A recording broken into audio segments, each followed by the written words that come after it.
Lección 1. Introducción a la magia Asatru. Para comprender la magia nórdica Asatru, es vital explorar el contexto histórico y cultural en el que floreció desde las tribus germánicas hasta los nórdicos, daneses e islandeses. Estas prácticas mágicas estaban inmersas en la vida diaria.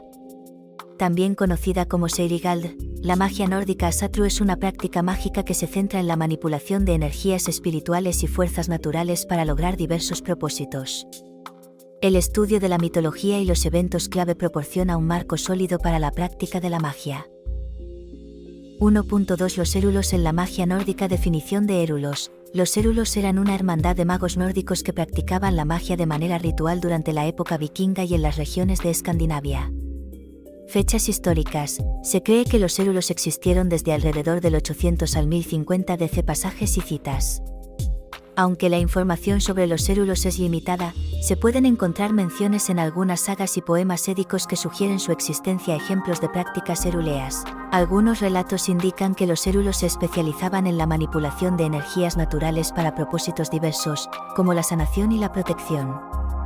Eran conocidos por su habilidad en la navegación y a menudo se les atribuye la construcción de embarcaciones avanzadas para la época.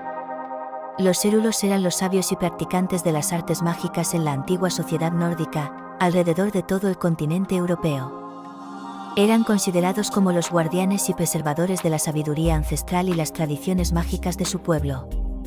Su rol era vital en la preservación y transmisión de conocimientos mágicos. 1.3 Ascenso y caída. Durante el siglo IV después de Cristo, los érulos tuvieron interacciones significativas con el Imperio Romano. A menudo, se desempeñaron como mercenarios en el ejército romano y participaron en campañas militares en diferentes partes del imperio, desde el norte de África hasta las provincias europeas. Sin embargo, a medida que el imperio romano se debilitaba debido a presiones internas y externas, surgieron oportunidades para grupos como los érulos. En el año 476 después de Cristo, bajo el liderazgo de su rey Odoacro, los érulos desempeñaron un papel crucial en la caída del último emperador romano de Occidente, Rómulo Augustulo. Odoacro depuso a Rómulo Augustulo y se proclamó a sí mismo rey de Italia.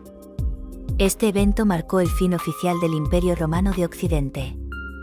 Aunque el Imperio Romano de Oriente, bizantino, continuó existiendo, el Occidente se dividió en reinos germánicos y otras entidades políticas. Odoacro gobernó Italia durante un tiempo y mantuvo relaciones diplomáticas con el Imperio Romano de Oriente. Sin embargo, su reinado fue efímero y fue sucedido por Teodorico el Grande, líder de los ostrogodos, quienes tomaron el control de Italia. Su legado perduró a través de las influencias culturales y las contribuciones que hicieron a la historia de Europa durante la era de las migraciones de los pueblos. Lección 2. Amuleto de Lindholm. Amuleto de Lindholm. Una definición del amuleto de Lindholm. Amuleto de Lindholm. El amuleto de Lindholm es un artefacto mágico asociado con la protección y la conexión con las fuerzas naturales en la tradición de la magia nórdica Asatru.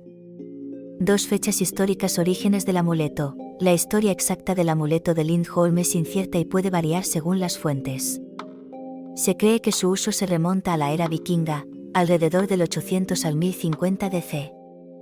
3 pasajes y citas. Aunque el amuleto de Lindholm no es mencionado específicamente en fuentes históricas, se han encontrado inscripciones y descripciones de amuletos y artefactos similares en contextos nórdicos antiguos. Asterisco. Ejemplos de uso del amuleto de Lindholm. Propósito protector. Según la tradición, el amuleto de Lindholm se usaba para brindar protección contra influencias negativas y para establecer una conexión armoniosa con la naturaleza. Lección 3. Vitki y el Runamalgur.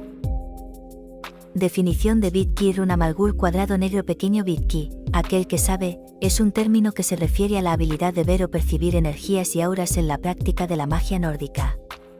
Cuadrado negro pequeño. Runamalgur es un objeto asociado con la práctica de la magia rúnica en la tradición de la magia nórdica Asatru. Se cree que tenía propiedades de potenciación. 2 fechas históricas. Orígenes de Vitki y Runamalgur.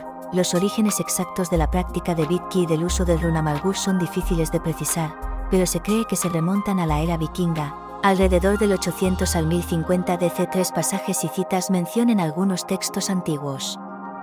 Aunque no se mencionan específicamente Vitki y Runamalgur en fuentes históricas, existen referencias a la importancia de la visión y percepción extrasensorial en la magia nórdica.